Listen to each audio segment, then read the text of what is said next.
You're watching The Penny Hardaway Show, presented by Cook's Pest Control. Tigers will get it turned around eventually, but for now, they fall again, this time to UAB. We'll recap the game against the Blazers, sit down with new assistant coach Jamie Rosser, and look ahead to a two-game week against Rice and Wichita State. It's The Penny Hardaway Show. Let's go.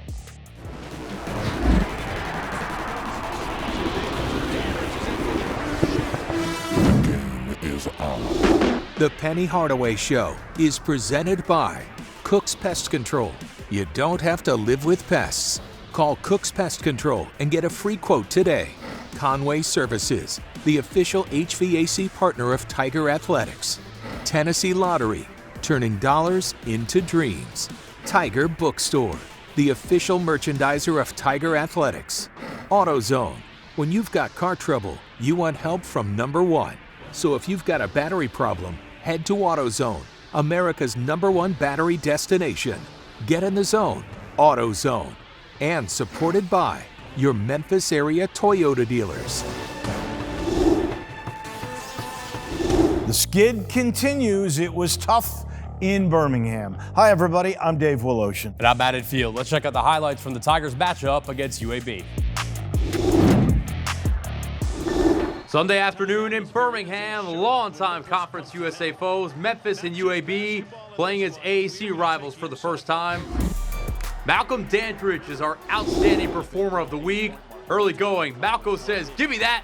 Comes up with a steal. The big fella running the floor. Dump off to Jaquan Walton for the bucket. Malco with 19 points and 4 steals. It was a hot start for Memphis offensively. They hit their first 8 shots from the field. This Naquan Tomlin triple makes it 17-11. David Jones is our defensive player of the week for good reason. This, one of 7 steals for him in the game. That would lead to points. Later in the possession, Devon Quinterly from beyond the arc. Cash it, 22-18 Memphis. A few minutes later, same song, different verse. Jones breaks up the alley-oop attempt. Malco recovers it. Tigers on the prowl. Jalen Young gets to the rim for the deuce. Memphis up 3. Blazers up 40-37. Final minutes of the first half. Not for long, though, because Jones says, "Give me all 3 of these." He led the Tigers with 24 in the game. Final seconds of the half. Eric Gaines from downtown drills it. That gives the Blazers a 1-point lead and momentum going into the locker room. They maintained it in the second half. 22 turnovers were costly for Memphis. In transition, Tony with the tough layup. Blazers up 8. A few minutes later, Ephraim Johnson drills a quarter tray. Blazers lead up to 13. They go on to win it 97-88. The Tigers have dropped 3 straight.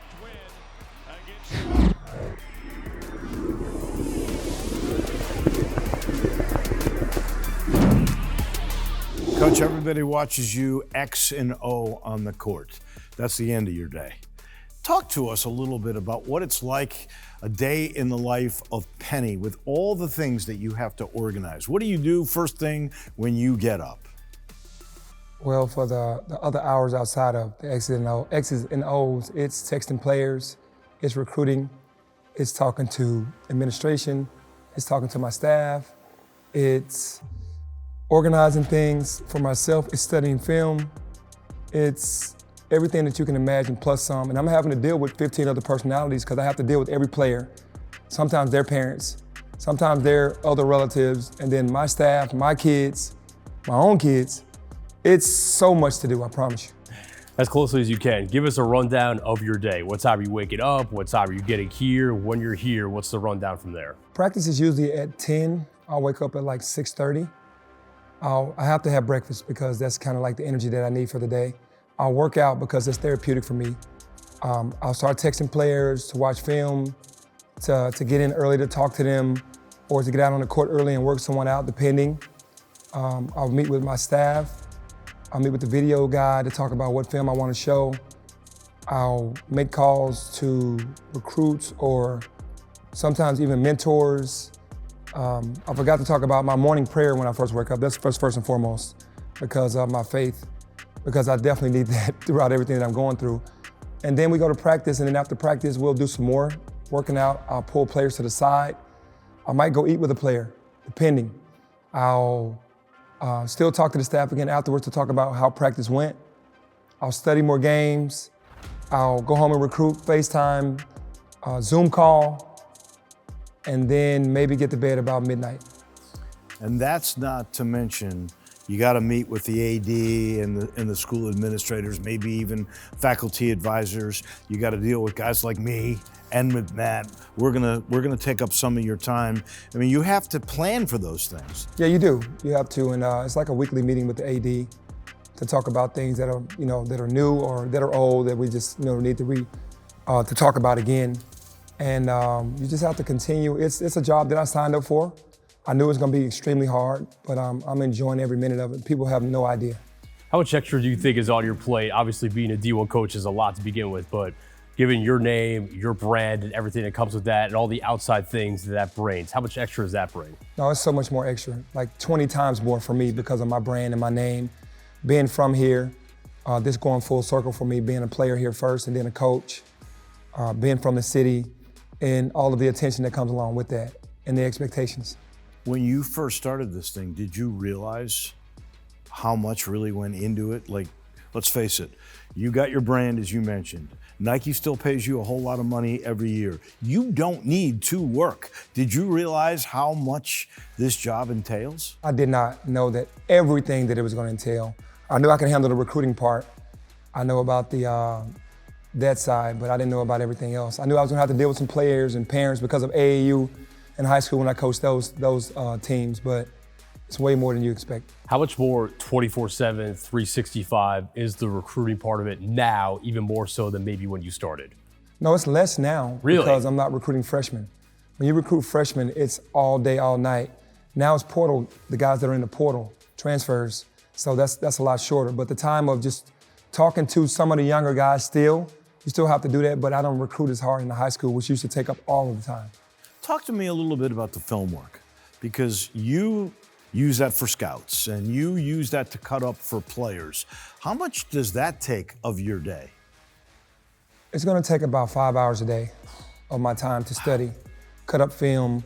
I might have to cut up film just for Javon Quinterly, differently from David Jones, differently from Malcolm Dandridge, differently from Jaquan Walton, and differently from Nick Jourdain, and then do the group as one to talk about, if we want to show our press, just only those segments, or if we want to show offensive rebounding, how we need to do a better job of offensive rebounding, or sprinting back in transition, or giving up too many threes or whatever. You get those different videos together, and then sometimes you just show the game and just say, hey, let's just watch the game. So there's a lot that goes into it. The film and the scout stuff fascinates me because there's so many little details that the average person does not see. How do you keep yourself relatively on track and not getting too deep into it and not, overthinking things when you're watching the film? Yeah, I'm just looking for tendencies, looking for usually the plays that they run early in the game or plays that are part of their higher level plays, and then plays that you run in the last 5 minutes of a close game.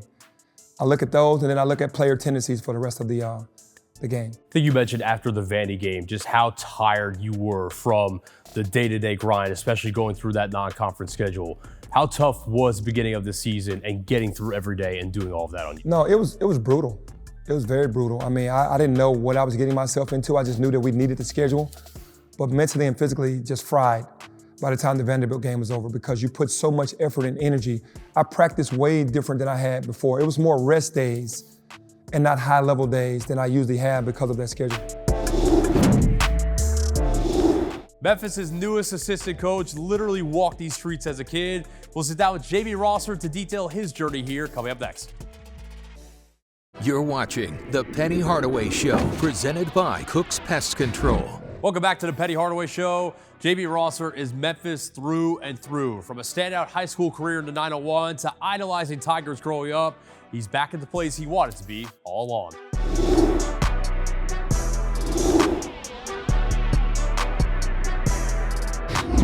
JB, walk me through your upbringing in Memphis, because I understand as we sit here in the Lori Walton Center, this whole area surrounding it is where you grew up and where your roots are. So just walk me through that. Yeah, man, this is my neighborhood. This is home. Grew up at Sherwood Junior High, Sherwood Elementary first, Sherwood Junior High, then went to Overton High School, and actually live blocks away from the university. So I'm so familiar with this university. Actually, my parents, my grandparents, they still have homes here. Who are some of the Tigers you grew up watching, idolized, try to model your game after, all that? Starting off, Andre Turner, he was such a tough point guard, and that's my position. I always watched that position. Elliot Perry, he wore this deal on his knee braces, confidence is the key. And that was kind of a popular thing, here in town, with him giving that motivation to kids. Confidence is the key. Always remember that. But, Coach Hardaway, man, Penny, man, everybody wants to be Penny. Everybody wants to play like him and try to make those passes like him, but, he had that God-gifted talent that he was 6'7", 6'8" point guard, and it was hard to be like him. Rosser had plenty of idols to guide him on his own journey as a point guard. His parents decided to send him to Overton High School, where he left an undeniable legacy. We always say that me and Marcus Moody, we brought basketball to the school. We got the morale going. It was standing room only every single game for 3 years. And it was really fun, man. I tell my guys all the time, I am a humble guy, but I tell my guys, I'm speaking about the University of Memphis kids now, that I was really a decent basketball player and I got a lot of accolades. But on every team that I played on, I wasn't the best player. The accolades continued rolling in for Rosser when he took his talents to Northwest Mississippi Community College. He was an All-American and the #1 JUCO player in the country, which led to a dream opportunity. It was cool, man. I got a chance to do a photo shoot with Slam Magazine.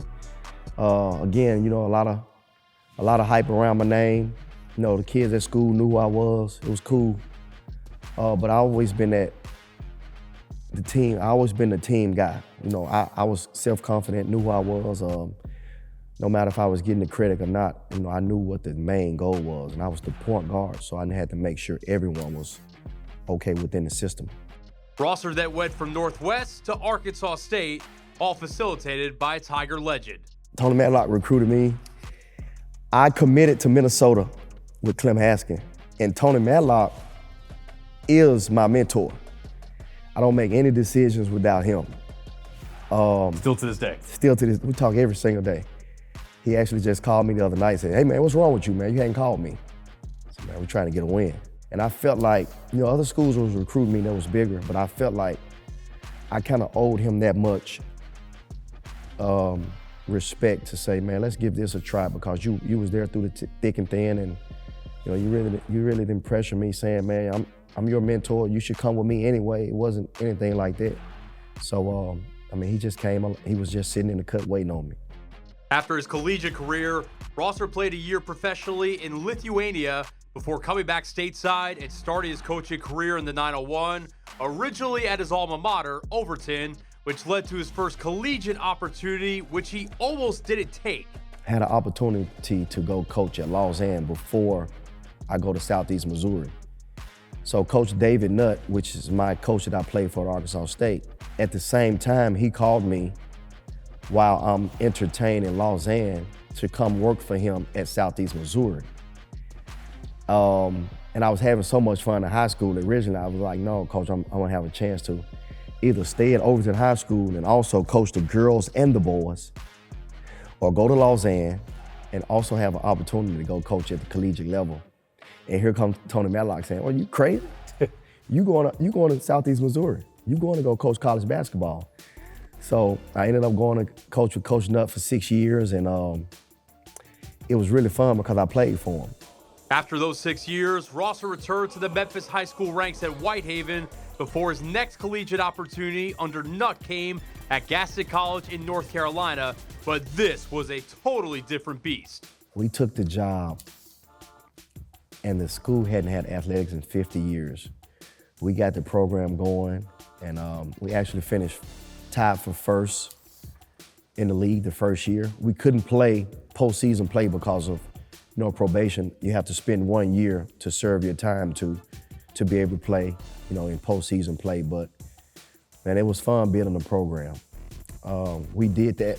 We built that program at Southeast Missouri when we took over for Scott Egger. We built that program back up. So I was very familiar with building the program, and Coach Nutt knew we could do it together again. But after last season, things started to fall into place for Roster to come home and finally become a Tiger. After that year, me and Penny started a conversation of just talking a little bit about, situations and picking his brain on plays. And I'm just asking him, what does it take to be a head coach? And then before I knew it, we was talking about a job. Man, it was like a kid in Christmas.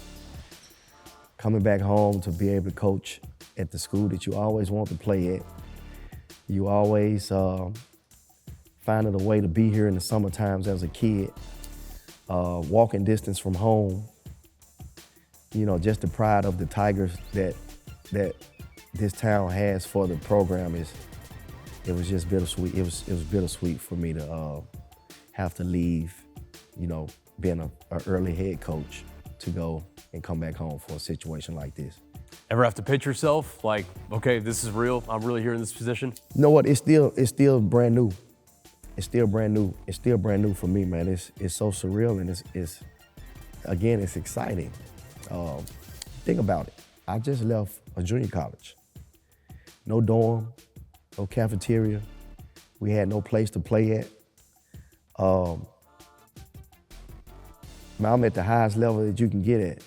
I mean, look at this. This is historical winning. I mean, you're basically working under one of the best players to ever play the game. Arguably the best player to play at the University of Memphis. So it's exciting, man. It makes you want more. One day I want to coach the Lakers. That's my goal. I want to coach the Lakers one day. How cool would that be?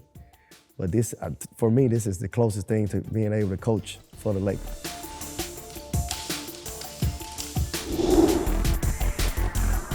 Two home games this week. Rice for the first time in conference play and Wichita State. We'll preview both of them coming up next. You're watching The Penny Hardaway Show, presented by Cook's Pest Control. Let's take a look at the AutoZone road ahead. Another busy week, a first time with Rice and a rematch with a team is not very happy, Wichita State. Yeah, starting with Rice, I've never played Rice as a player, never coached against the university. I used to actually work out there when I was living in Houston on campus, so very familiar with the grounds, but, you got to go on the road and be road warriors and win those games.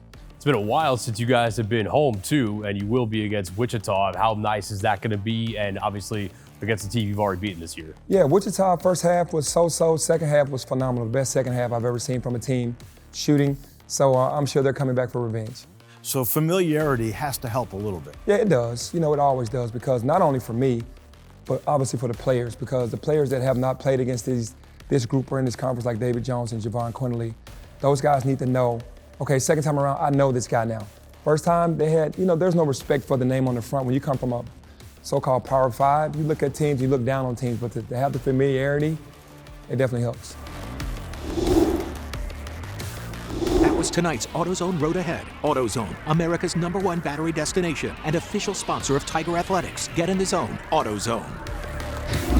All of these games are important now, but it'll certainly be good to be back home. Back with a wrap in just a minute.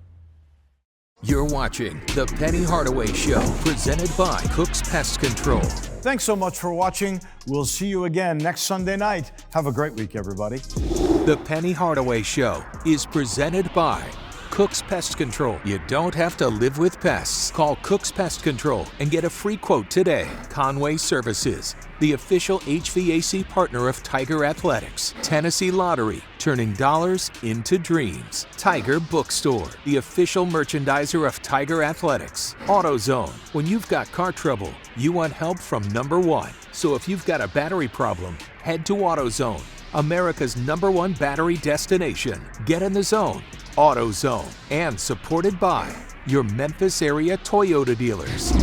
This copyrighted telecast is an exclusive presentation of Learfield under the broadcasting rights granted by the University of Memphis. Reuse of this presentation is prohibited without the expressed written consent of the University of Memphis and Learfield.